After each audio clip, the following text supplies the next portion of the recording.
Vamos falar de gesso agrícola. Vamos?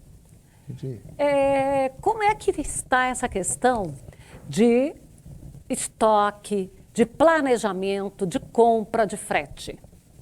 A gente levantou isso no primeiro programa, né, Fabeli? E você fez um questionamento sobre custo de gesso frente ao benefício que ele traz para a agricultura. E nesse momento, o que a gente está vendo é uma alta muito grande no frete, pela pressão do agricultor estar buscando muito gesso agrícola. A gente já enfrenta algumas restrições até mesmo na oferta do produto. Alguns produtos mais beneficiados, alguns produtos mais premium já começam a faltar, não tem mais disponibilidade para o agricultor. Então, volta naquilo que a gente tratou no primeiro programa. O agricultor aproveitar o início do ano, aproveitar para fazer o planejamento mais antecipado, porque ele consegue comprar um frete aí com... Hoje a gente já está falando em 40% de incremento no valor do frete, 40%, 50%. É muita coisa, se comparado aos meses de maio, abril. Então subiu muito, né?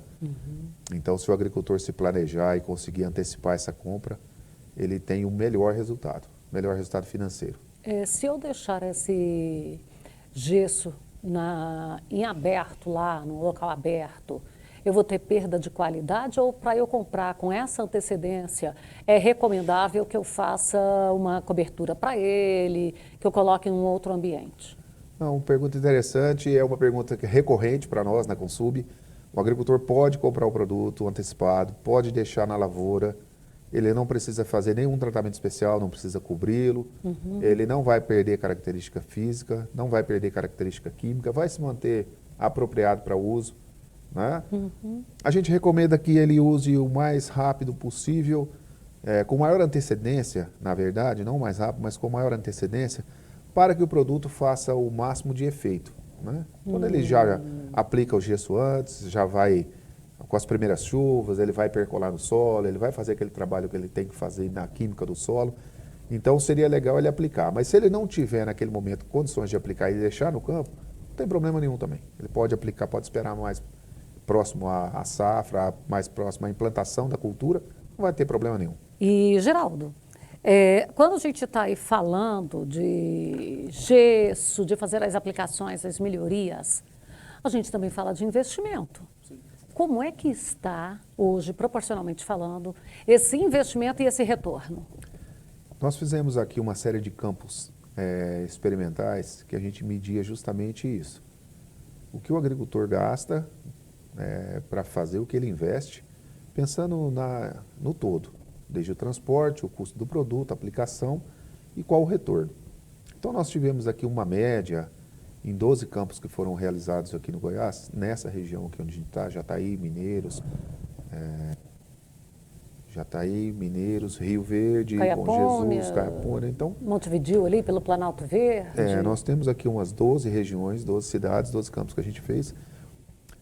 A média de produtividade, de incremento de produtividade, foi entre 4,5 a 5 sacas de soja por hectare, com investimento de 1,5 saca. Olha, inclusive a gente está ali com alguns boletins que foram apresentados, exatamente. A gente está mostrando agora, nesse momento, para o telespectador. Isso, lá vem as cidades onde foram montados esses experimentos, né? E qual é o incremento de sacas por hectare. E a média de custo foi em torno, até a gente tem um resultado de 8,9 sacas por hectare. Esses resultados aí chamam a atenção o seguinte, Fabeli, não significa que você vai ter sempre esse resultado de 8,9 sacas por hectare. O normal é que você tenha aí entre 4 e 4,5. Mas quando você acha um resultado desse discrepante, o que pode ter ocorrido e que a gente sempre vê na prática é que uma região onde ocorreu um veranico, e aí o gesso não deixa que a produtividade caia. Ele consegue te dar um seguro contra esse veranico, ele consegue fazer com que a cultura passe esse período de estresse hídrico com mais condições de manter a produtividade. Não que vá crescer, mas vai manter. E aí a gente vê aquela discrepância de uma área que teve um veranico e caiu muito a produtividade no restante da propriedade, e na área do gesso se manteve. Acho que a gente tem até umas imagens aí que elas estão mostrando onde usou e não usou, não tem? Isso é uma área de pastagem, né? Que até vai ser tema de... A gente vai fazer mais alguns bate-papos aqui com você e a gente vai mostrar alguma coisa sobre pastagem, que também é um foco da Consub daqui para frente, desenvolver esse mercado de pastagem, porque os resultados também são excepcionais. E a gente vai trazer esses resultados aqui para você. Eu não posso deixar de falar um pouquinho dessa cena ali, que ficou muito gritante. Ali seriam situações assim, que o foco foi o veranico, a seca mesmo, porque esse ano nós não tivemos veranico, nós tivemos seca, estiagem. Ou seria aquele caso que o produtor, ele às vezes esquece de fazer umas adubações mais adequadas na pecuária. Ou seria só isso aí, de estar só naquela de retirar e não repor? A ideia nossa é justamente provar para o agricultor, né, que vale a pena ele investir nesse solo que está um pouco degradado, essa pastagem que ele está um pouco esquecida. Às vezes o produtor ele tem áreas de produção de grãos e áreas de pastagem, e ele investe muito na produção de grãos e às vezes esquece um pouco da pastagem. E a gente quer chamar a atenção dele justamente para isso. Vale muito a pena investir na pastagem, vale muito a pena. Ele consegue um resultado fantástico quando ele investe em fertilização da pastagem. E a gente tem uma linha própria para isso. A gente tem o gesso, temos alguns fosfatos próprios desenvolvidos, produtos desenvolvidos para a pastagem, com uma granulometria própria, com facilidade de cobertura diária. E a gente vai trazer esses resultados aqui para mostrar para o agricultor, com números, com fatos, que vale a pena investir. Eu já queria saber mesmo desse fosfato, porque a Consub acaba não ficando só com gesso. Isso, a gente trabalha com... Nós temos duas linhas de fosfato hoje.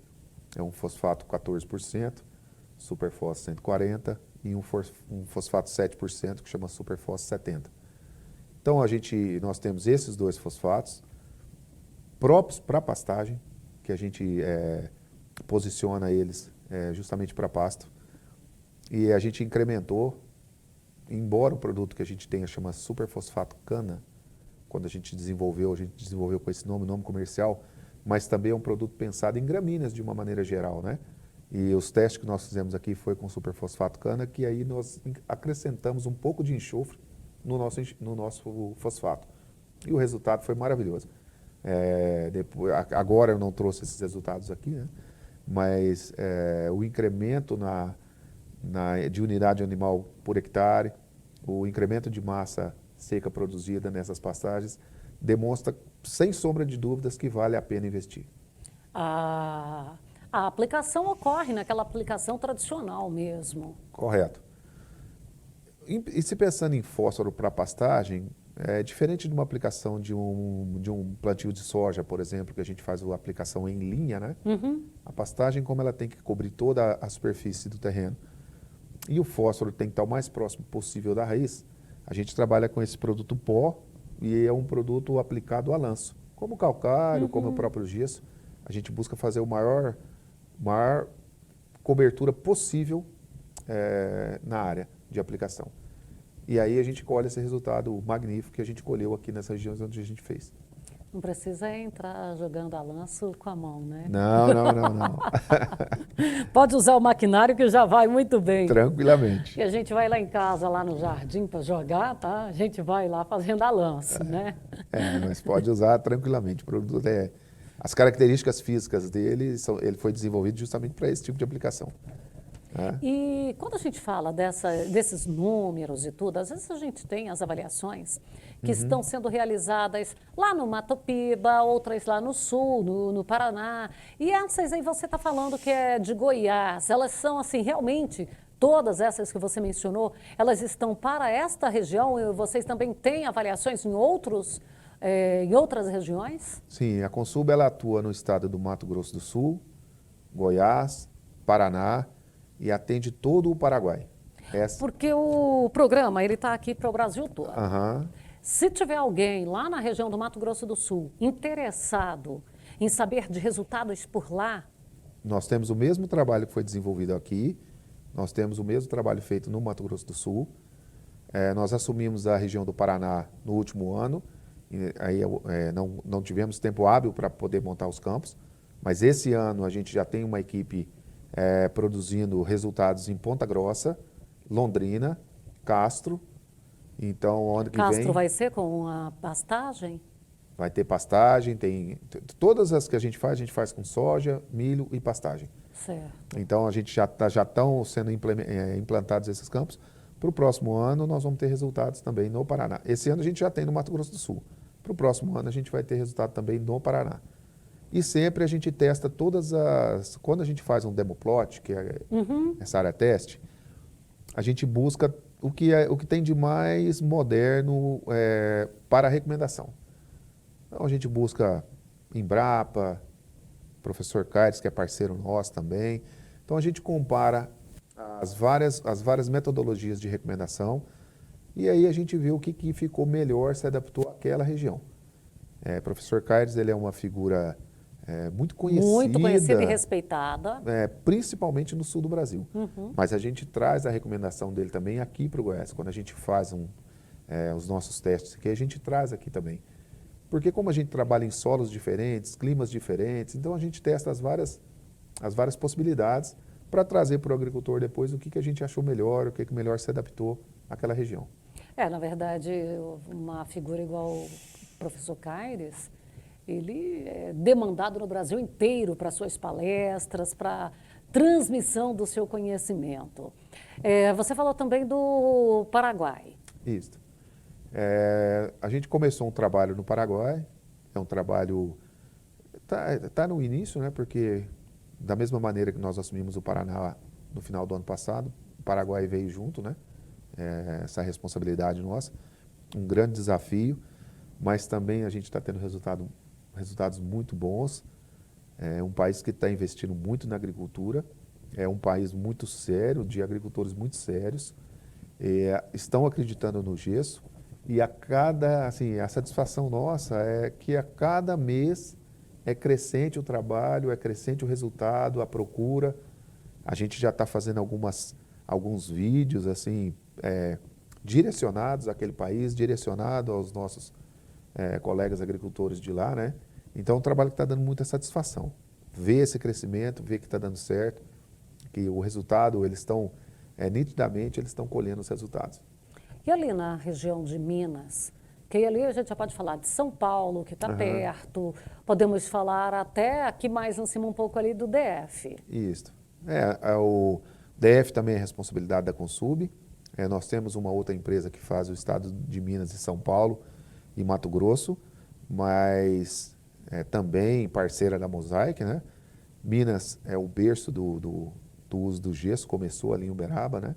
O Sr. Vicente é um dos precursores também no uso do gesso, porque ele já fazia parte da antiga Fosfértil, que começou o uso agrícola do gesso. Então, Minas eu acho que é o que está mais na frente no uso e aplicação do gesso é Minas e São Paulo, pela proximidade do polo produtor, né? E dali se expandiu para o restante do Brasil. Hoje a gente tem clientes no Tocantins, que a gente atende, o gesso da Mosaic sai de Uberaba, chega também no Mato Grosso do Sul, chega no Paraguai, chega em Santa Catarina, a gente atende praticamente o Brasil todo. Com essa ferrovia que está sendo implantada e entregue verdadeiramente, vai fazer diferença isso aí para a Consub? Vai. A Consub, a gente está estudando alternativas para estar perto da ferrovia. A gente acredita que isso aí vai melhorar muito o agronegócio. Nós fizemos no ano passado, a gente começou a fazer os primeiros testes de transporte de ferroviário de gesso.